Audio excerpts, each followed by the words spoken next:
Dina, today is the big reveal day.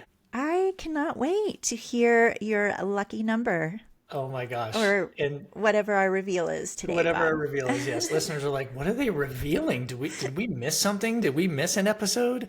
Well, maybe. But we've been actually building up to this for quite a while, haven't we? And talking about sweat sodium concentration. So we have been teasing you a little bit in the past weeks and months about sweating and fluid loss and hydration and all that good stuff. And we did cover sweat rate testing and the importance of that. That is basically, just as a reminder, stepping on the scale naked before a training session, stepping on it naked after a training session. That is your sweat rate. But now we are going to talk about sweat sodium concentration, or the amount of sodium that is in your body that you sweat out. And the only way to do that and to know that, Dina, is to measure, right? Test, don't guess.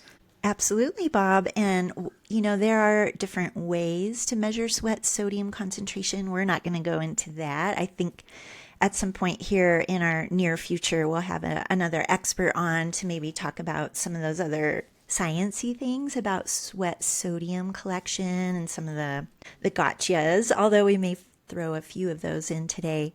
But yeah, measuring your sweat sodium concentration per liter of sweat is such an invaluable other part of the formula or equation when we're talking about hydration, replacement or replenishment strategies, and like what electrolytes do we need, how much, specifically the sodium component. So it's exciting to talk about this other very important element of performance and recovery for all of us, including our, non-athletes, our active people who are just trying to check every box they can. Yeah, and I would go to say that this is probably one of the more important tests that you can get. One, Yeah. because I love it because it's a one and done test. You have to do it once, and it's actually very economical. Most places will charge you a couple $100. Depending on the method that they use, you'll probably spend about 30 to 60 minutes in there. Some of them are exercise testing methods. The one we use is a non-exercise testing method, which is pretty cool. So you don't even have to sweat per se, right? But like you said, we won't get into that. But I do want to just emphasize everyone listening that if you have an opportunity to have your sweat sodium concentration measured, please do it. Like I said, it's one and done. You never have to do it again. And it gives a ton of information. And I know I've shared this on previous podcasts, Dee, but I'm going to share it just one more time where years ago when we finally got our hands on this technology, remember you measured me and I measured you, and I thought for sure, because I'm such a heavy sweater, I sweat copious amounts with any type of training session or even just sitting here. I thought for sure that I would have this super high sweat sodium concentration number, which means that I would need to consume a lot of sodium. And in fact, before the testing that I had done, what was it, almost 10 years ago, I think, I used to consume a ton of sodium during training and during racing, like a ton. Like I could not find enough. And then you measured me, and we got the number. And I was like, oh, you mean I'm not as high as I thought I would be? So this is why we want to emphasize testing, don't guessing. And what we're going to talk about today is the data set that we have gotten over the past, almost decade now, hundreds and hundreds of athletes, male and female. You're going to talk about that here in a second, Dee. So we've got some youth in there, but mostly adults. And we're going to talk about the differences between the genders and kind of just pick out some of the interesting data that we're seeing in the data set, because I think it's fascinating because everybody is built differently. We know. In my example, I thought I would have a high sweat sodium concentration. I didn't, which makes my training and race day nutrition plan so much easier. Had I not had the test done, I would still be dumping, probably pounds of salt in my body. So let's get to it, Dee. So for our purposes, we'll just categorize and kind of differentiate male versus female data. And then further within that is the categories. And I like to just put it in layperson terms, like how salty are you per liter of sweat? So we'll standardize that part. So for every 34 ounces of sweat you make, how salty is that? And that's just over 2 pounds. And like you said, we've got hundreds of data points here, and my spreadsheet might blow your mind, Bob. I'm ready It's for not it. that fancy, but I mean, there's a Yeah. lot of good stuff in here. Maybe we just start with the average and kind of put this in context because I think it's hard to grasp if you haven't had your sweat sodium tested. Like, I don't even know what's possible or what's Right, right. normal or what is Yeah. outside the bell curve.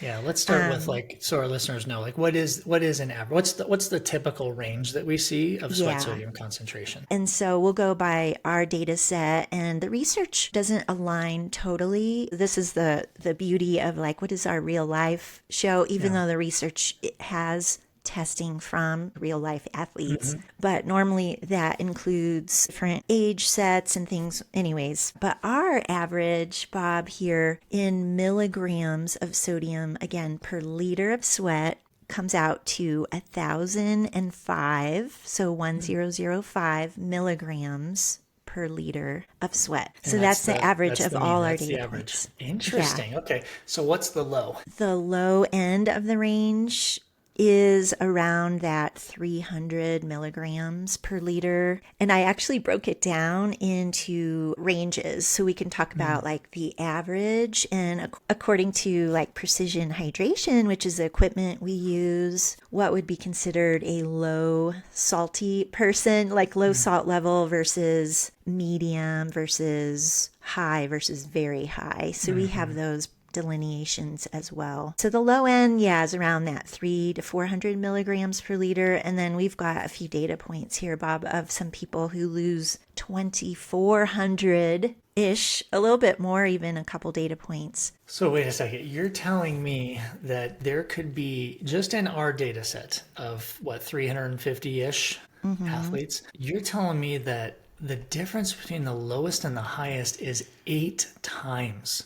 Yeah, 8, 9 times difference. That's incredible, So, which kind of facilitates why I keep saying test, don't guess, because you could literally be the lowest person, the 300 milligrams, or you could be the highest person, 2,400 milligrams, and be training together, same environment, same everything, and completely either excel or fail in your hydration and electrolyte supplementation plan simply because of your sweat sodium concentration. Now, granted, it's not that easy, everybody, because we have to factor in hydration, like all that stuff. We get that. But that's yeah. the importance of testing. Like that to me is amazing. And I'll share some data because I've had this test done. My wife has had this test done. My oldest son has had this test done.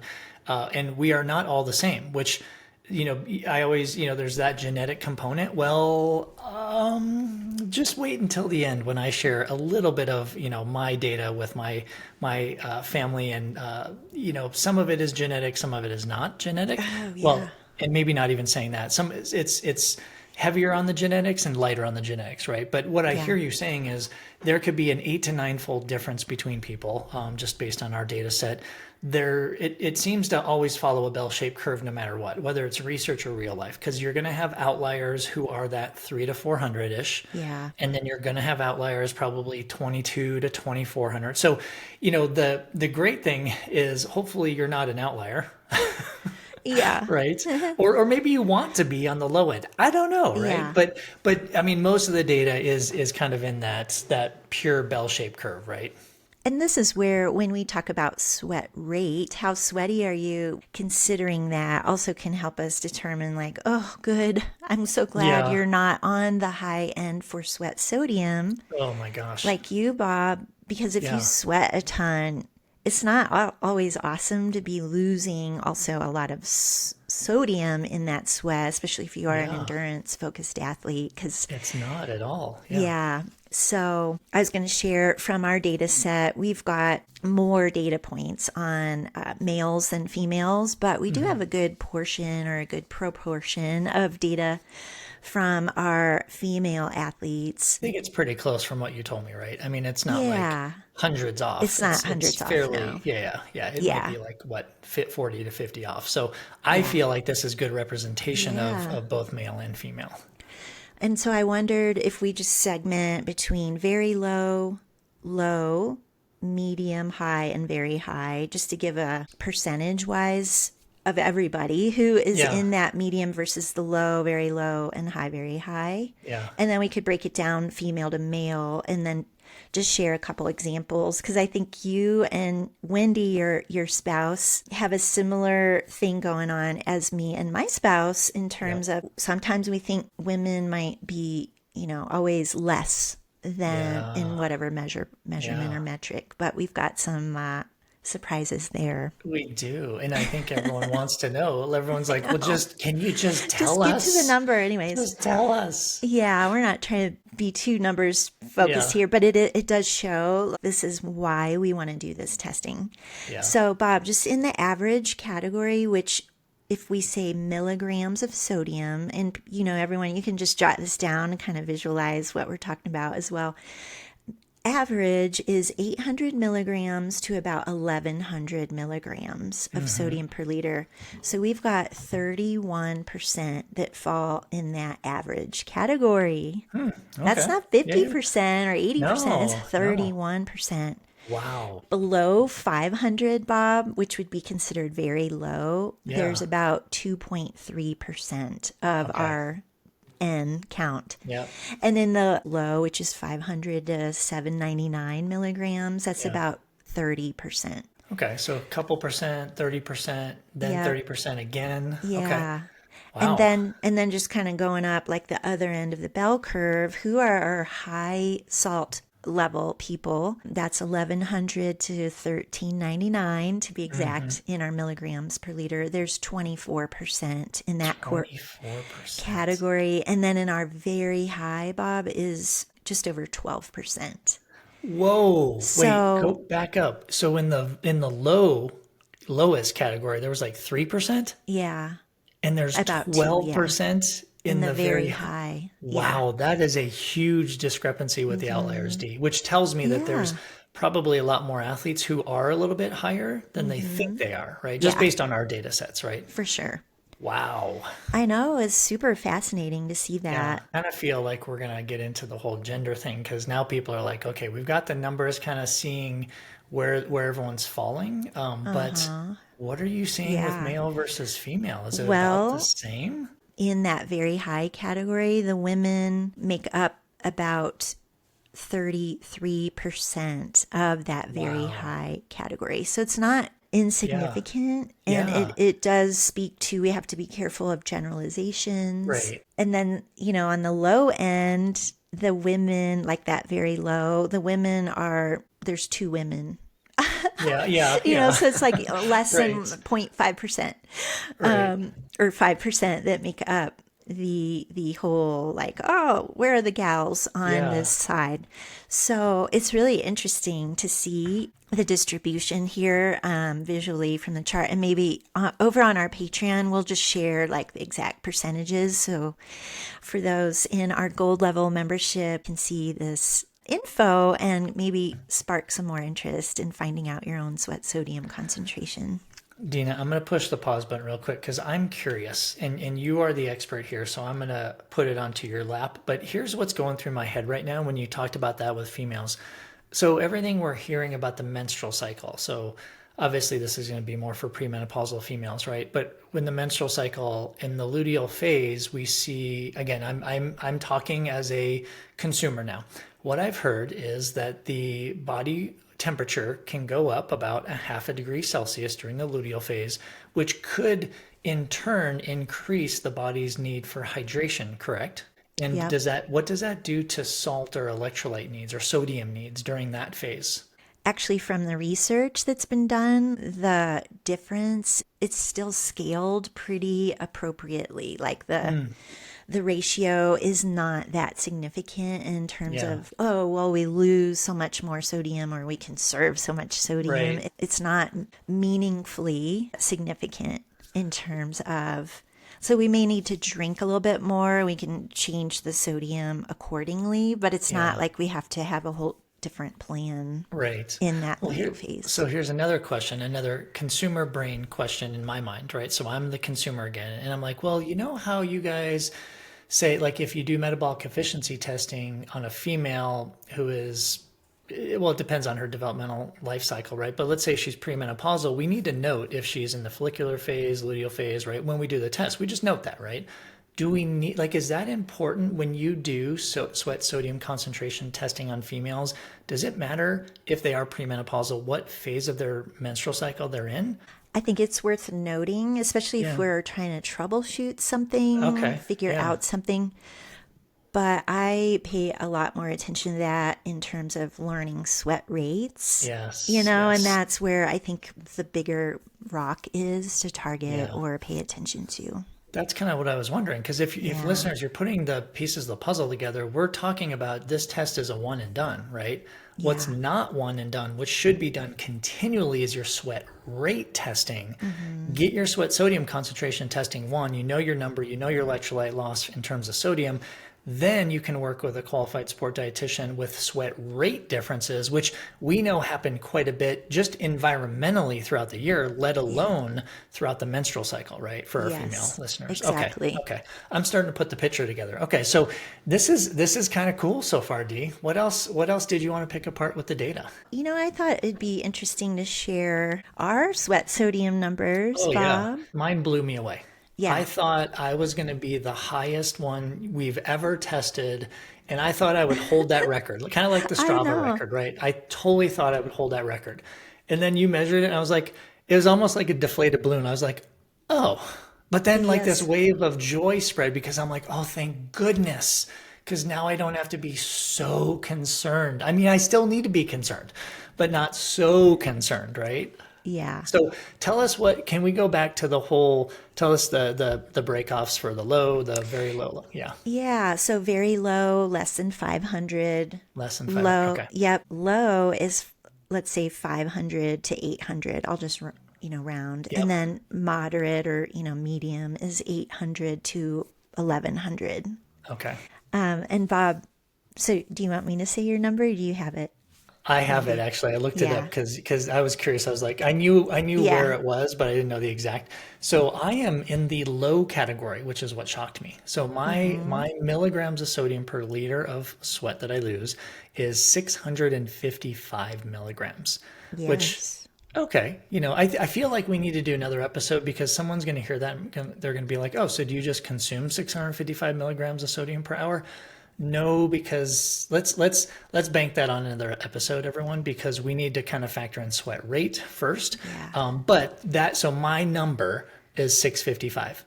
Now, here's what's interesting. My wife is higher than me, right? Yep. She also sweats a lot, but her number is 716. So it's not Yes. far off, but shouldn't females, I don't know where you would even get this from, but shouldn't females have less sodium loss in their sweat?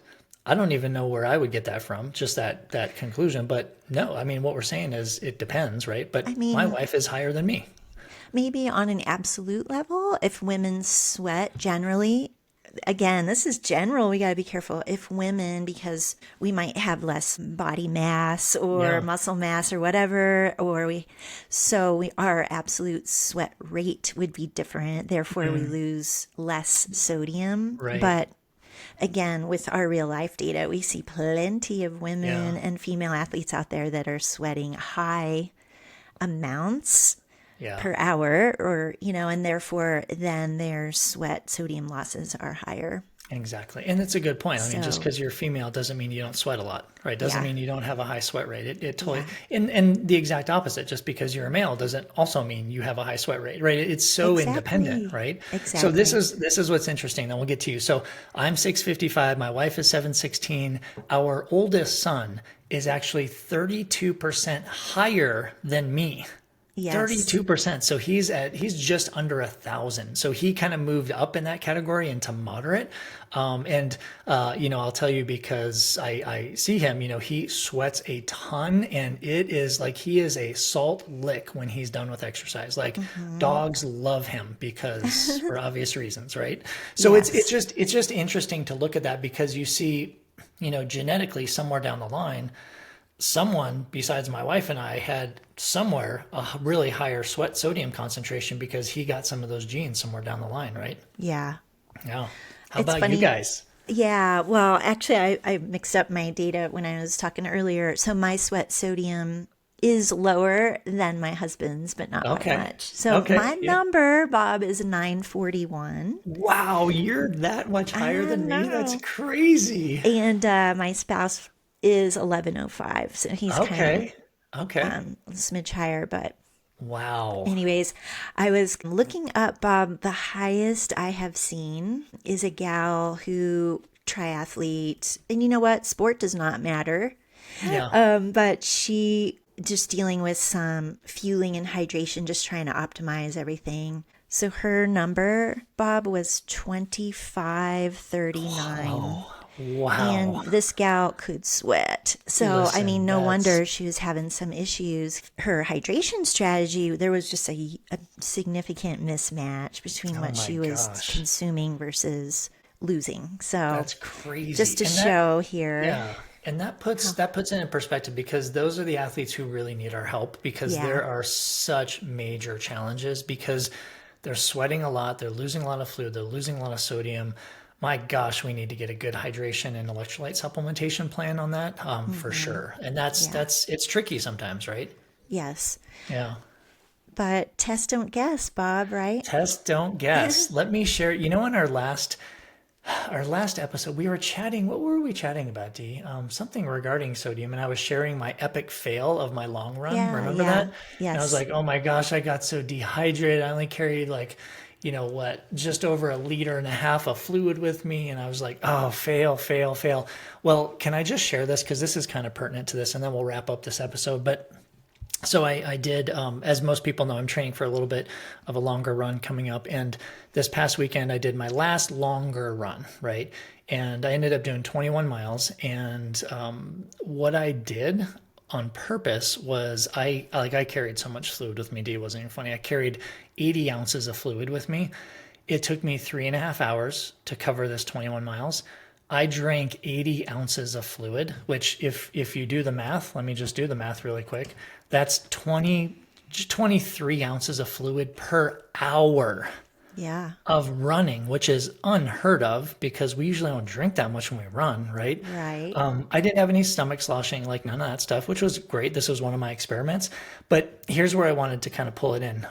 I roughly did my numbers of sodium. I consumed about 360 milligrams of sodium per hour. So Okay. if you kind of, and this is why I wanted to bring this up because as I shared my sweat sodium concentration number from testing, it was 655. Just because it's 655 doesn't mean I consume 655 an hour, right? That's why we have to take in this whole sweat rate with sweat sodium concentration. But that mixture of drinking literally 23 ounces of fluid per hour with about 360 milligrams of sodium actually made me feel good at the end. But here's the thing, D. I did sweat rate testing before and after. I still lost 4 pounds. Okay. Isn't that amazing? Yeah. Like, if you think about that, maybe it's just you and I that geek out about that, but I was shocked. I'm like, Yeah. how the heck? So I know with me for next time, I need to actually increase my sodium a little bit more Yeah. because there's no way I can drink more. No way. Yeah. Right. And that was kind of one of my tests. So that's what we're kind of talking about, everyone. Once you know your sweat sodium concentration number and your sweat rate and how that differs based on season, environment, where you're at, then you can start tinkering around with what the better or the good amount of sodium is per hour based on whatever sport you're doing too. So it's a constant evolution of this, I kind of feel, because we're always tinkering with something, we're always experimenting, which we have to, because listen, like my sweat rate is way different in May in Colorado versus December in Colorado, right? So we have to Right. do continual sweat rate testing, but we have to, I'm not going to say we have to know our sweat sodium concentration number, but it's super helpful because then you got somewhere to start, right? Yeah. I just Super wanted to share that good. because that was amazing. It was an amazing experiment. Yeah. Very handy too, knowing what you're about to go do, or as we publish this episode, what you've already Yes, done. But correct. as all of our listeners are maybe in peak training for an A race or other fun adventures, just knowing this piece of your physiology and fine tuning your hydration strategies so we feel good, recover well, and doing our best every day. Exactly. So, And I think what you mentioned is maybe our listeners pop over to our Patreon account, patreon.com/ISN podcast, because for, like you were saying, for our gold members, we're going to post what did you say? You're going to post the numbers Yeah, I'll for our post testing. Yeah. all the raw data we've got. Raw data. So you can check Yeah. that out and kind of see, and if you've had your sweat sodium concentration testing done, you can kind of see where you fall, right? Yeah. Based on our real life data. And listen, even if you're not a gold member or silver member, head on over and just join for free. And what I'd love to hear, Dee, is I'd love to hear how many people have actually done a sweat sodium concentration test before. No matter the method, right? I'm just curious on how many people have done it. And listen, if you want to go over there, interact with us in our community, our free community, tell us. And like, yeah, I had it done. It's 700. Like, we'd love to know your number. And we'd also love to know what testing method you use. So head on over to our Patreon account and let's share some info. All right. Well, with that, we thank you all for tuning into this episode, and we can't wait to have you join us on our next episode.